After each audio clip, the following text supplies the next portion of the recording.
Bismillahirrahmanirrahim. Alhamdulillahirrabbilalamin. Kita lanjutkan setelah jeda sholat maghrib ya. Dan sekarang pakai jaket karena dingin hujan ya. Oke. Sekarang aku kasih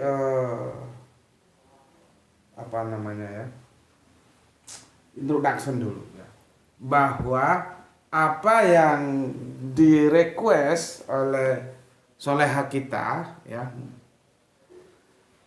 Yohanes 8:23 ini sebetulnya tidak jauh beda dengan yang kemarin sudah kita bahas dan kita hentikan di seri yang kelima, di mana itu dalam rangka kita memberikan tanggapan terhadap bapak dosen kita yaitu Silly Alison Ginting ya.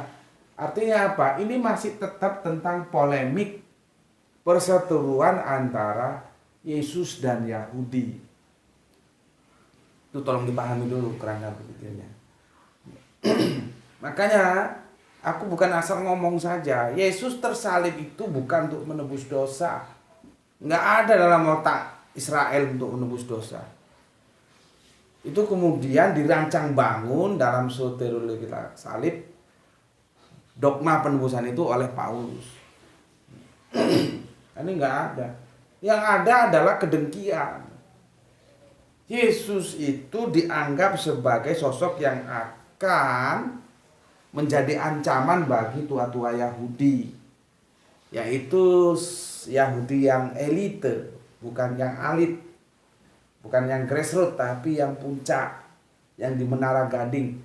Mereka tidak mau membiarkan Yesus tumbuh dan berkembang. Nanti kan pengikut Yesus semakin lama semakin tambah kalau dibiarin.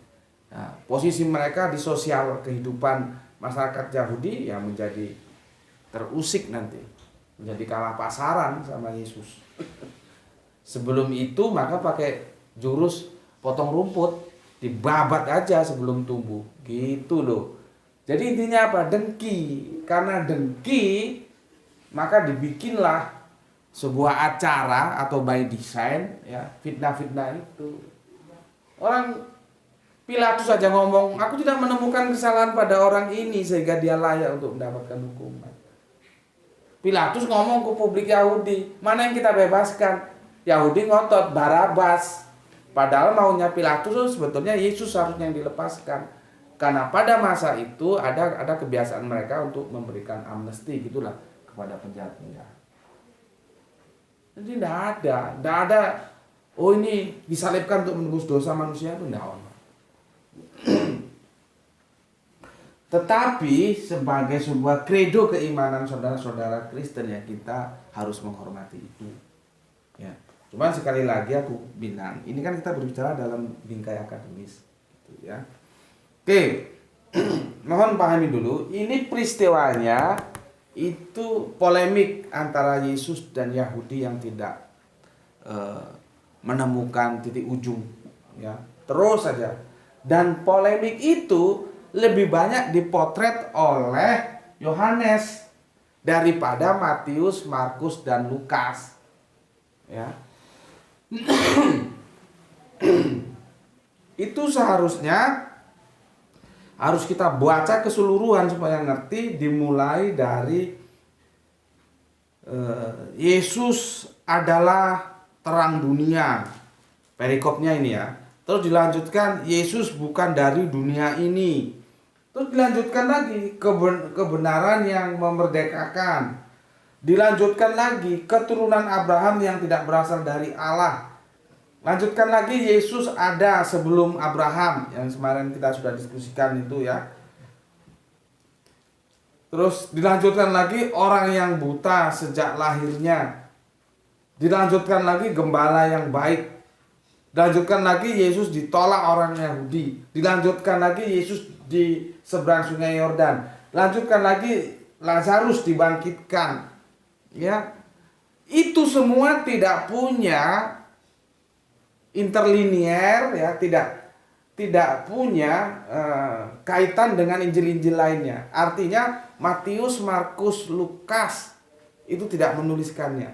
Kita bisa lihat di bawah dari perikopnya itu Nah, kalau ini berarti Matius, Markus, Lukas tuh mencatat.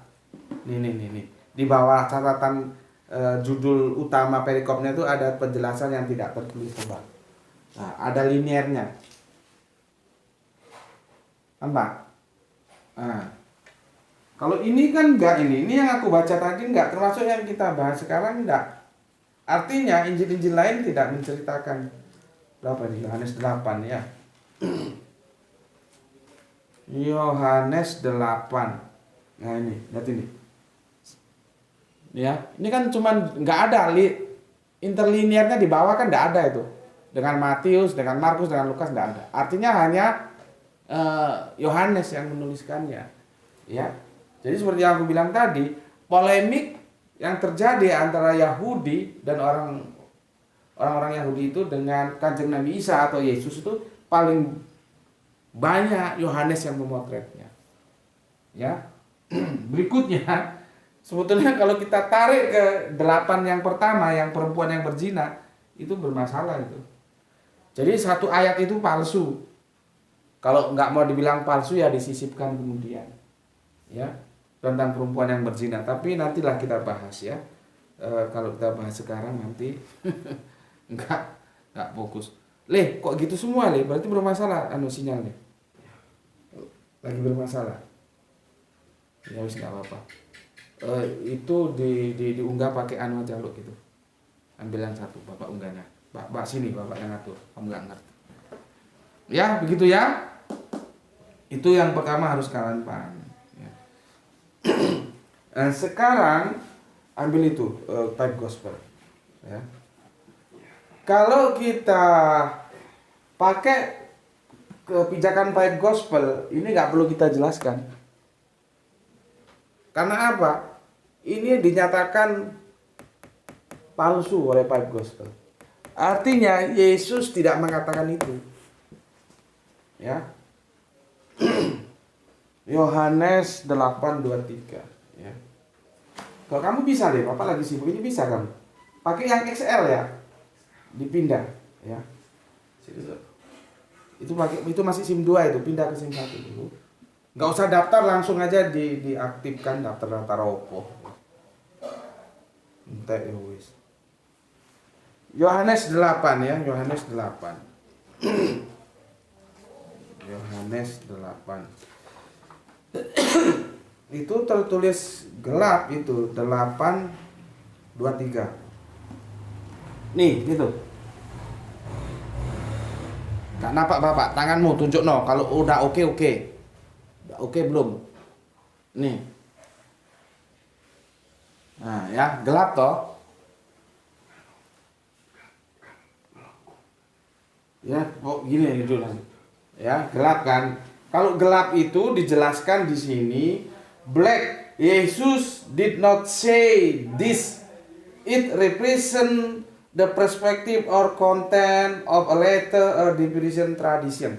Nih, kalau gelap itu ini penjelasannya. Ya. Ya tentunya nih dengan teman-teman Kristen ditolak ya, kita maklum lah, ngerti lah ya, ditolak. Ini. Ya, tapi seharusnya kalau mau nolak ini ya pakai riset. Jangan asal ngomong. Kalau ngomong aja semua orang bisa, orang ngomong itu gampang. Ya. Karena ini juga pakai riset, berapa tahun ini risetnya ini. Akhirnya cuma 18%. Artinya kalau secara akademik orang pernah sekolah, kalau mau nolak ini ya ditolak pakai riset, karena ini disusun pakai riset gitu loh. Ya. Kalau soal ngomong aja semua orang gampang, ngomong itu gampang bisa ngomong. Makanya kan berfirmanlah Allah itu jangan dipahami Allah itu berfirman kalau mau menciptakan, enggak.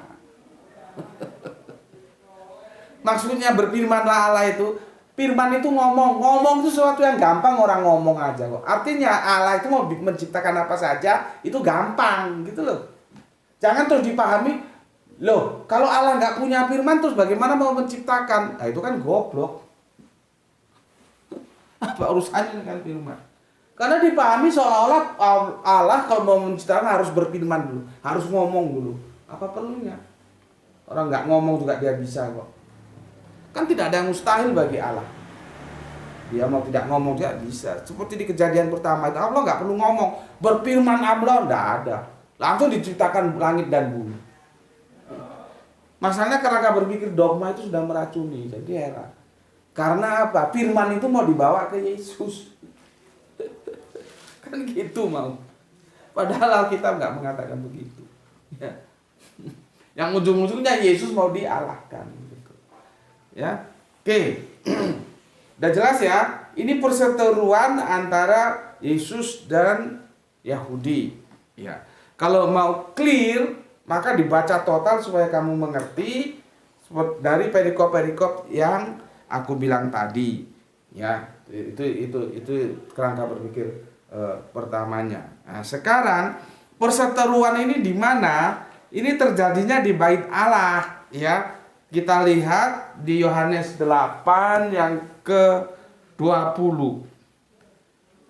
Ya, kata-kata itu dikatakan Yesus dekat perbendaharaan. Maksudnya dekat perbendaharaan gitu ya. Waktu ia mengajar di dalam bait Allah, ya. Dan tidak seorang pun yang menangkap dia karena saatnya belum tiba. Dilanjutkan, Yesus bukan dari dunia ini. Ya, itu seperti aku bilang tadi, perikopnya nggak ada penjelasan linier dengan yang mana, itu nggak ada. Maka yang mengatakan ini cuman Yohanes. Ya. Nah, sekarang kita kembali ke sini. Kalau kita kembali ke sini ya kita nggak perlu bahas tentang ayatnya palsu. Cuman kan diskusi tidak bisa begitu. Oke lah, kita terima ya. Ayat itu kita tidak permasalahkan. Mau palsu mau enggak, oke lah. Atau bahasa halusnya itu sisipan atau tidak, oke lah. Sekarang kita mau tahu sebetulnya kalaupun itu sisipan, ya, maunya si penyisip dengan menuliskan seperti itu apa sih? Ya gitu loh. Ya. Jadi dalam diskusi itu nggak bisa kita pakai harga mati. Oh ini sisipan, ini palsu. Ya enggak, diskusinya selesai. Maka kita coba melonggarkan diri, ya oke lah, oke. Kita tidak permasalahkan dulu mau itu sisipan mau enggak gitu ya. Oke. Sekarang apa maunya? Nah, supaya tahu ya, baca dulu tuh. Sudah berapa ya? Cepat sekali waktu berlalu. Semoga bisa selesai lah ya. Ya, ini Yohanes 8:23. Ayo. Sebentar. Lalu kamu nggak pakai itu? Ya sudah, wis. Udah tuh nggak, kurang berapa menit? Ya wis. Lalu Iya berkata. Iya besar. Besar semua itu. Oh ya wis. Lalu pakai yang ini aja, Le. Itu pakai Alkitab aja. Yang nomor 23 ya. Ini mbaknya ini yang tulis pakai huruf besar semua. Mungkin maksudnya supaya diperhatikan gitu ya. Lalu iya, I besar. Lalu ia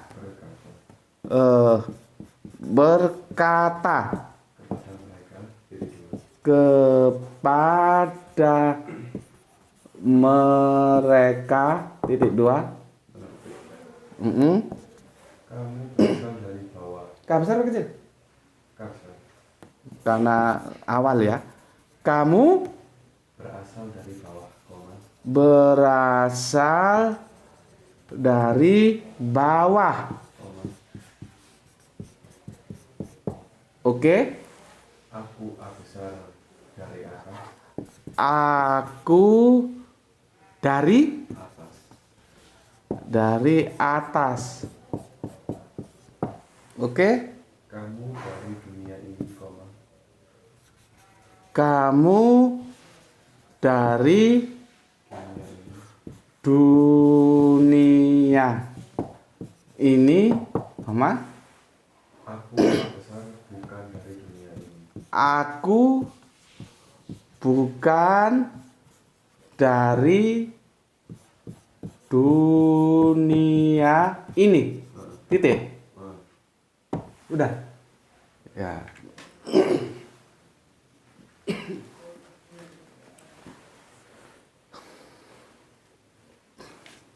Perhatikan ini ya.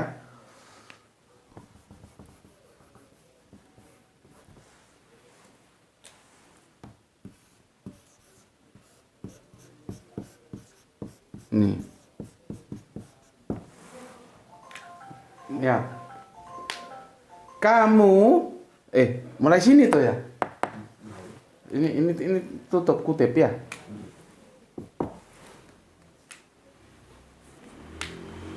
Gini. Lalu Yesus berkata kepada mereka. Siapa mereka? Orang-orang Yahudi Tengik itu. Ya. Kamu Yahudi Tengik itu berasal dari bawah. Aku, Yesus, dari atas. Kamu dari dunia ini. Aku bukan dari dunia ini. Apa yang bisa ditangkap? Ini Yesus menjelaskan tentang asal-usulnya. Di mana bisa kita lihat? Perhatikan ini.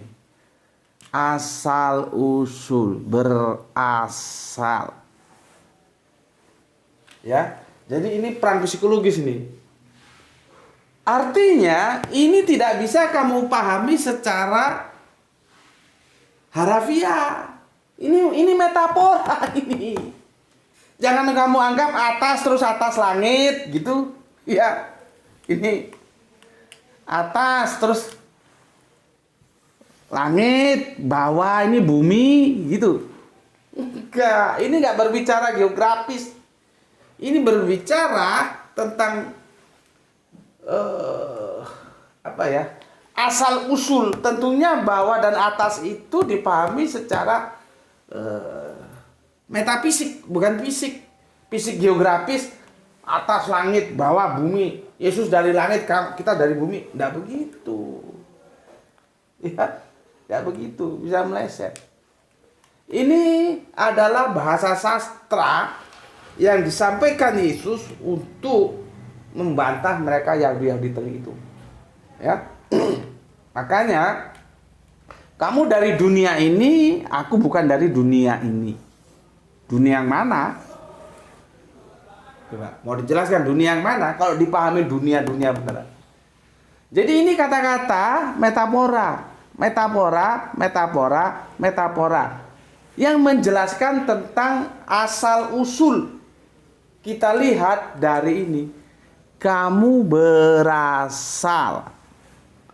Jadi asal usul itu mau digunakan Yesus untuk bergaining, menyatakan keunggulannya dibanding dengan tua-tua Yahudi Tengik itu.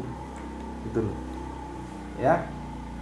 Kan kita misalkan sedang berdebat atau beradu argumen, kan kita lihat yang mau kita ajukan sebagai pijakan berargumen itu apa. Nah, di sini yang digunakan oleh Yesus asal usul. Bahwa asal usulnya Yesus itu lebih unggul dibanding oleh Yahudi Tengik itu. Gitu loh. Jadi kata-kata kau berasal dari bawah, aku dari atas, kamu dari dunia ini, aku bukan dari dunia ini. Ini jangan kamu pahami harafiah. Bisa kebangsa. Itu bahasa sastra. Gitu loh. Bahwa asal usul Yesus lebih unggul dibanding Yahudi Tengik itu. Gitu loh. Ya. Bismillah.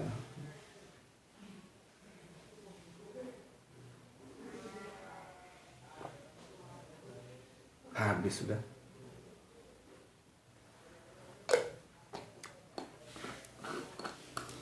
Ini tinggal telepon PO yang punya kopi, mohon dikirim kopinya, sudah habis. Enggak. Kemarin baru dikirim oleh teman yang lain. Ya, aku lanjutkan ya. Yesus ini dia unggul secara asal usul, gitu loh. Jadi ini bahasa kiasan. Yang digunakan argumentasinya asal usulnya. Gitu ya. Oke. Sorry, terbatuk-batuk. Sorry. Bentar, aku lihat lagi. Karena kadang-kadang kalau aku nggak baca lagi, kadang-kadang sudah terlanjur aku tutup, ada yang kelewatan. Sekarang asal usulnya Yesus itu di mana? Keunggulannya Yesus itu di mana? Ini seharusnya kita lari ke perjanjian lama ya, di nubuatan, tapi terlalu panjang nanti. Ya, kita langsung saja ke perjanjian barunya. Kita bisa buka Kolose ya. Kolose, kamu baca Kolose ya. Kitab Kolose yang ditulis oleh Paulus ya. Bentar, belum ketemu ini. Kolose ke-1 ya. Mana ini? Kolose ke-1. Kolose ke-1 perikopnya keutamaan Kristus. Ini untuk Mbak yang mualaf, tolong diperhatikan ya. Teman-teman lain ya memperhatikan, tapi kan lebih khusus ini Mbak kita yang mualaf. Sebentar aku cari. Ah ini. Ini Mbak. Tuh. Tolong jawab Mbak. Ini HP atau gambar HP Mbak? Coba. Tentunya kamu yang cerdas menjawab ini gambar HP. Gambar HP itu HP bukan? Tentu kamu jawab bukan. Ya. Karena ini gambar. Ini gambarnya HP, bukan HP. Gambaran, perwakilan. Dia mewakili benda aslinya. Ini ada benda aslinya, ini ada ini. Diwakili oleh gambar ini gitu loh. Jadi gambar itu wakil atau utusan. Dia diutus untuk mewakili originalnya. Originalnya apa? Ya benda aslinya, handphonenya mana itu mesti ada. Begitu juga ya, aku sudah berkali-kali coba otaknya agak dibuka sedikit untuk untuk yang pertama kali yang udah termakan dogma. Otaknya dibuka sedikit ya supaya kecerdasannya bisa ditingkatkan ya. Jangan terlalu a priori, terima aja sebagai pelajaran ya, jangan terlalu a priori. Nanti direnungkan, setelah ditampung baru keputusannya apa terserah. Kalau ujuk-ujuk sudah a priori, lebih baik nggak usah ngaji di sini. Ya, ini terutama ini teman-teman yang sudah termakan dogma Yesus itu Allah ya. Buang dulu itu ya, buang dulu. Oke. 1 Kolose 15 ya. Tuh, bisa baca ini dulu.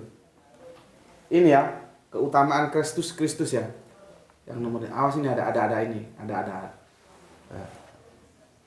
Sebetulnya di sini masih nambah. Bapak masih perlu ini sebetulnya. Cukup. Oke, 1 kalau 1 Kolose 1:15. Kamu belum 1 Kolose 1:15. Oke. Ya. Apa di sini aja ya? Bentar ini. Oke. Kolose 1:15. Oke, baca no. Ia adalah gambar Allah.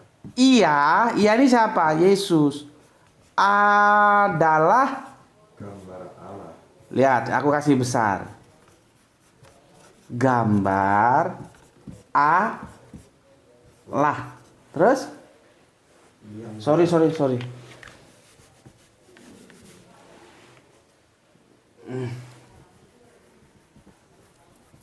Gambar Allah. Terus? Yang tidak kelihatan.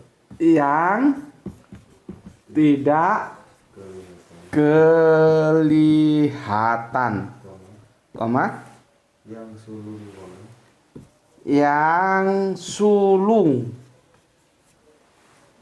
koma, Sudah? lebih utama dari Lebih utama dari segala yang diciptakan. segala yang diciptakan. Udah. Lihat ini. Ya. Perhatikan. Aku sudah bilang tadi kan, ini pernah aku bahas ini, tapi dasar sudah teracuni dogma ya nggak bisa menerima. Ya makan aja itu dogma. Ya. Jadi Yesus, iya itu siapa? Ya. Iya, itu Yesus. Dijelaskan oleh Paulus, makanya aku wanti-wanti terhadap pewerku yang sudah ngaji di sini, jangan bawa-bawa Paulus ke perdebatan konsep theos. Karena Paulus tetap tunduk terhadap syahadat Shema. O Israelu, Yahweh Elohenu, Yahweh Ehad. Aku ingatkan, terutama yang Islam-Islam ini. Jangan nggak ngerti main seruduk babi aja kamu. Kalau mau mengkritik Paulus, silakan kritik nanti di soteriologi salib. Tapi dalam konsep theos, Paulus masih taat. Karena Paulus ini Yahudi loh. Dia masih taat oleh syahadat Shema. Shema o Israelu Yahweh Elohenu Yahweh Ehad. Tidak ada satu literasi pun yang bisa menunjukkan bahwa Paulus itu berteoskan Tritunggal. Tidak ada. Silakan cari surat-surat Paulus. Yang ada Allah itu Esa, Esa pula yang pengutusnya. Ya. Jadi aku ingatkan, jangan bawa Paulus di konsep theos karena dia masih tetap setia terhadap Allah yang ehad. Ya. Oke. Apa kata Paulus di sini? Iya, Yesus itu gambar Allah. Jadi bukan Allah. Nih. Ya. Gambar Allah Yesus itu. Otaknya dibuka. Gambar handphone. Bukan handphone. Gambar Allah, bukan Allah. Dia sebagai gambaran Allah. Karena apa Allah menjadi perlu perwakilan digambarkan? Karena Allah tidak kelihatan. Ini loh. Gambar Allah yang tidak kelihatan. Seperti ini, kita tidak bisa melihat aslinya yang mana, tapi ada ini aslinya. Maka untuk mewakilinya kita hanya bisa lihat gambarnya gitu loh. Ini kalau otaknya sedikit mau terbuka aja nggak sulit kok. Aku kan sudah menjelaskan dengan memilih metodologi yang paling gampang kalian terima supaya kembali taat sama Alkitab. Gitu. Jelas dikatakan Alkitab, iya Yesus adalah gambar Allah. Maka otak kalau dia cerdas taat terhadap Alkitab mesti ngerti gambar Allah itu bukan Allah. Karena apa Allah kok perlu perwakilan digambarkan? Karena dia tidak kelihatan. Jadi kalau yang bisa dilihat oleh mata itu jelas bukan Allah. Sekarang kamu pikir Yesus itu bisa dilihat enggak? Gitu aja loh. Kan gampang. Ya. Oke. Lihat. Bagaimana Yesus menjelaskan asal usulnya yang disampaikan oleh siapa ini? Paulus. Dia yang sulung, bukan bungsu, sulung, lebih utama dari segala yang diciptakan. Jadi Yesus itu diciptakan, bukan pencipta. Ini loh, lebih utama dari segala yang diciptakan. Jadi Yesus itu menjelaskan asal usulnya lebih hebat, lebih top dari Yahudi tengik itu. Karena apa? Yesus lebih utama dari segala yang diciptakan. Apalagi dibanding Yahudi tengik itu. Gitu loh maksudnya. Ya. Jadi maksudnya ini dia mau bergaining dengan menjual asal usulnya. Lu kagak apa-apa lu. Gue ini, ya ini bahasa gue yang paling gampang nih ya. Gue ini adalah gambar Allah yang tidak kelihatan, yang sulung. Gue ini lebih utama dari segala yang diciptakan. Lu itu kagak ada apa-apanya. Yahudi Teng itu diciptakan tapi kagak ada apa-apanya dibanding Yesus. Karena Yesus lebih utama dari segala yang diciptakan. Ini soleha kita ini coba tanya, kamu waktu kamu masih kafir, kamu pernah dijelaskan gini sama pendetamu, sekolah minggu di sekolah mana, pernah? Makanya ya, di sini itu cukup beli pulsa saja, nggak usah sekolah Alkitab, nggak usah ngabisin waktu kemana-mana.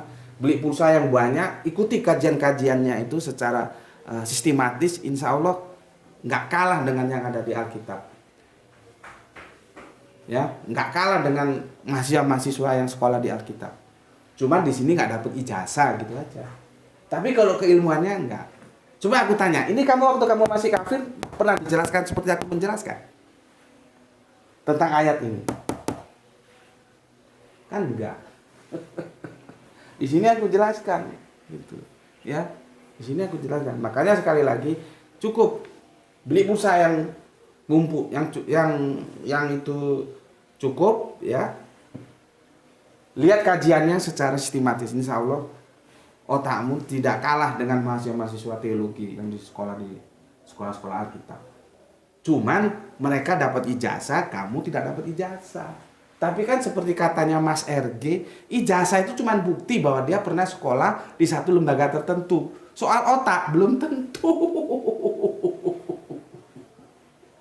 Maka aku nggak ada urusannya dengan ijazah. Urusanku membuat otak-otak kalian semua cerdas, taat terhadap firman. Itu doang. Aku bilang sama Gra itu, kita itu tuh terikat oleh sistem. Kalau kita hidup di Jerman sana, orang sana nggak pernah ngurus ijazah. Kalau kita mau ngelamar kerja, tanyanya kamu bisa apa? Bisa otomotif? Bisa ekonomi? Bisa spesialis apa kek? Itu yang ditanya. Nggak tanya ijazahmu apa. Tapi itu di barat sana, di Jerman sana. Meskipun kamu nggak punya ijazah, tapi kamu punya kemampuan, ya masuk. Di negara kita sistemnya nggak begitu. Legalitas orang itu dilihat dari ijazahnya. Seperti bapak nih, ya, meskipun otaknya itu cerdas, tapi kalau nggak punya ijazah, ya nggak bisa. Ya, jadi aku dulu masih ingat ketika S1 kami sama-sama tamat selesai gitu, temanku yang secara ekonomi itu mampu, dia melanjutkan ke S2, ya. Sementara aku nggak, karena sudah nggak ada biaya lagi ya. Aku cukup insinyur saja S1. Nah, tugas-tugas dia di S2 itu yang ngerjakan aku. Namanya, semoga Allah merahmatinya, ketika aku cari di Makassar itu alamat yang diberikan sudah jadi ruko. Jadi mungkin rumahnya dibeli pengembang dijadikan ruko, jadi hilang jejak. Namanya Andi Muhammad Arifin Iskandar, Amai singkatannya, Andi Muhammad Arifin Iskandar. Dia sahabatku. Aku cari di Makassar nggak ketemu. Dia ambil S2 pada waktu itu masih ngetop-ngetopnya MBA, gelar MBA. Jadi dia ngambil gelar MBA, Master Business of Administration. Masih ingat kan manajer 1 miliar? Saudara bapak kita Tantri Abeng. Itu satu-satunya manajer yang saat itu digaji 1 miliar. Dan saat itu 1 miliar masih besar sekali. Ya. Nah, tugas-tugasnya itu aku yang kerjakan. Jadi aku tahu ternyata lebih mudah soalan-soalan yang ada di S2. Karena apa? S2 itu mereka aplikatif, nggak teoritis lagi. Ini masalahnya aplikasinya mana? Tinggal kita tahu, oh masalah ini rumusnya ini, penjelasannya gitu. Nggak tahu sekarang kalau ada yang siapa tahu saudaraku Andi Muhammad Arifin Iskandar nonton video ini yang teman kau ini. Masih ingat kau? Ya, dulu kami satu kuliah, satu jurusan, satu kelas, satu teman bermain ya. Dan beliaunya ambil S2, aku berhenti di S1 aja karena biaya. Jadi begitu. Ya, kamu di sini kalau kamu benar-benar otakmu tidak kalah dengan mereka yang sekolah-sekolah di Alkitab. Cuman kamu nggak dapat ijazah, mereka dapat ijazah. Tapi kita kan bukan urusannya ijazah. Aku bilang sama Gra itu, sebetulnya kamu itu nggak sekolah nggak apa-apa. Orang ilmu itu bisa didapat kok baca buku. Dunia ini, alam ini kampus kehidupan, itu kampus yang utama sebetulnya. Bukan kampus-kampus seperti ITS, ITB, Universitas Brawijaya, Universitas Lambung Mangkurat. Itu physically. Yang itu termarginalkan juga sebatas itu kampusnya. Tapi kampus kehidupan kita sesungguhnya adalah alam raya ini. Tapi karena kita tuh terikat oleh sistem, maka kamu harus sekolah dan nanti insya Allah Bapak ada rezeki kamu kuliah. Tujuannya apa? Cari selembar kertas, ijazah. Ya, kembali ke sini. Apakah kamu dulu diajari seperti ini? Kan tidak. Di sini kamu diajari dan kamu jadi ngerti. Jadi ini Yesus bergaining dengan asal usulnya bahwa Yesus itu adalah ciptaan yang utama, lebih utama dari seluruh yang diciptakan oleh Allah. Itu loh. Jadi Yahudi tengah itu dihajar sama Yesus. Lu nggak ada apa-apanya. Gue ini ciptaan Bapa yang lebih utama dari segala yang diciptakan. Gitu loh. Jadi atas bawah jangan dipandang geografis, atas bawah. Kebelangsang nanti. Ya. Oke. Untuk memperkuat Kolose 1:15 ya, kita bisa lari ke kitab apa ini? Wahyu 3:14 ya. Ini sudah ya. Aku hapus ini ya. Kolosenya sudah ya. Bahwa Yesus itu adalah gambar Allah bukan Allah. Kenapa? Allah yang tidak kelihatan. Jadi kalau yang kelihatan oleh mata itu bukan Allah. Itu aja.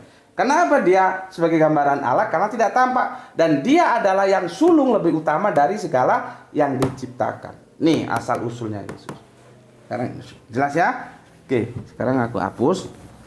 Satu lagi ya. Berapa lama Le sudah? Ya nggak apa-apa lah ya, sedikit ya, satu ayat lagi ya, supaya tuntas ya. Ya panjang-panjang dikit nggak apa-apa lah. Mau kusi maksimal setengah jam, cuman ya nggak bisa. Ini sudah 37. Aku bikin cepat lah sekarang. Untuk mendukung Kolose tadi kita buka kitab Wahyu 3:14 ya. Di paling belakang ya. Wahyu 3:14. Nih bacakan deh. Nih ya. Wahyu 3:14. Oke, ayo. Dan sorry. Dan tuliskanlah kepada malaikat jemaat di Laodikia. Ini nama tempat ya, Laodikia. Ya, oke. Titik 2. Inilah firman dari Amin. Inilah firman dari Amin. Oke, terus? Ya. Saksi yang setia dan benar. Saksi yang setia dan benar. Permulaan dari ciptaan Allah. Lihat ini. Tadi kan sulung kan di Kolose ini permulaan dari ciptaan Allah. Titik. Lihat. Sekarang tinggal kalian mau tunduk terhadap Alkitab enggak? Itu aja. Sekarang masalahnya kalian ngerti nggak siapa ini Amin? Aku terlalu lama untuk menjelaskannya ya. Langsung aja ke ujungnya. Amin itu adalah nama lain daripada Yesus. Itu Amin.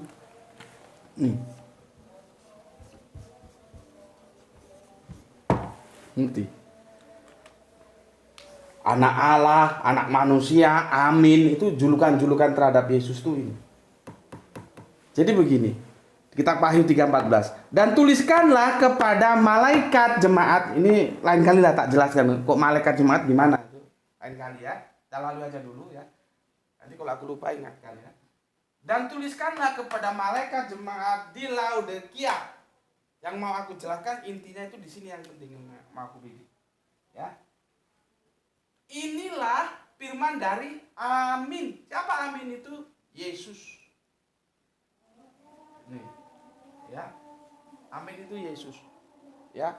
Saksi yang setia dan benar, permulaan. Nah, tadi kan sulung. Sulung itu awal, lawannya bungsu. Permulaan dari ciptaan Allah. Nih, ciptaan Allah. Permulaan dari ciptaan Allah. Nih. Sinkron dia. Jadi, ya, Yesus ingin mengatakan, gue ini lebih hebat dari elu, Yahudi-Yahudi. Tua-tua Yahudi gitu loh. Dengan menggunakan argumentasi asal-muasalnya. Gue ini ciptaan mula-mula. Kalau di Kolose, kalau di sini permulaan dari ciptaan Allah. Itu Yesus. Di sini disebut Amin. Jadi lu jangan macam-macam sama gue gitu loh. Ya. Tetapi walaupun demikian, sehebat apapun Yesus, ditegaskan di dua ayat ini, baik Wahyu 3:14 maupun Kolose tadi itu, dia tetap aja ciptaan, bukan pencipta. Makanya ketika ada yang menggunakan Yohanes 8:23 untuk menarik sebuah apologetik bahwa loh ini loh Yesus itu Allah. Oh, salah besar, Bos. Salah besar. Karena apa? Ini berbicara tentang asal-usul, justru ini menjelaskan bahwa Yesus itu dia adalah ciptaan mula-mula, ciptaan awal, permulaan dari yang diciptakan Allah. Itulah yang digunakan untuk berganding kepada Yahudi-Yahudi yang menentang dia. Oke, semoga bisa dipahami sampai sini ya. Itu untuk Mbak Sopo kui mau jenenge lali aku. Ya. Mbak dari mana? Dari Jakarta ya, Mbak? Aku lupa. Untuk Mbak kita yang mualaf ya, semoga bisa diikuti. Nanti kalau kurang jelas tanyakan lagi. Untuk Mbak mualaf kita Louisa Adriana ya. Saya mualaf dari Protestan, Gus. Oke, terima kasih. Requestnya sudah aku jelaskan sebagai bentuk apresiasiku, penghormatanku terhadapmu sebagai seorang mualaf. Dari sini semoga memantapkan yang sudah mantap, aku mantapkan lagi. Semoga engkau tetap eksis dalam keimanan Islam, ya, bahwa Yesus di sini menggunakan bergainingnya yaitu asal muasalnya sebagai ciptaan yang mula-mula. Oke, sampai di sini ya. Untuk teman-teman Islamku, jaga Al-Quran, jaga Allah, jaga Kanjeng Nabi, jaga keimananmu, jaga Islammu. Tetapi jangan lupa tetap, aku ngajak kalian, tetap memberi hormat kepada saudara kita yang memilih jalan lain. Ya, kalau mau diskusi, diskusi yang baik, nggak usah mengejek, mengolok, nggak kanak-kanakan itu, nggak ada artinya. Ya, cobalah berpikir dewasa, bertindak dewasa. Ya, mengambil keputusan secara dewasa. Yang kekanak-kanakan gitu itu memalukan. Ya, oke, tetap menghormati, dan itu juga sikap kedewasaan. Kita menghormati saudara-saudara kita yang berbeda dengan kita. Itu kedewasaan, ya. Kita hormati. Itu pilihan mereka yang harus kita hormati. Oke, selanjutnya aku ucapkan kepada seluruhnya ya, teman-temanku, saudara-saudaraku ini ya, semoga mendapatkan rezeki yang barokah, kesehatan yang prima sehingga kita bisa melanjutkan kajian-kajian kita sebagaimana waktu-waktu yang lalu. Oke, yang mau request silakan request ya. Kalau aku lupa tolong ditagih. Karena banyak urusannya, kadang-kadang lupa, kadang-kadang ya ingat juga sih, tapi banyak lupa. Ya. Bismillahirrahmanirrahim. Alhamdulillahirabbil alamin.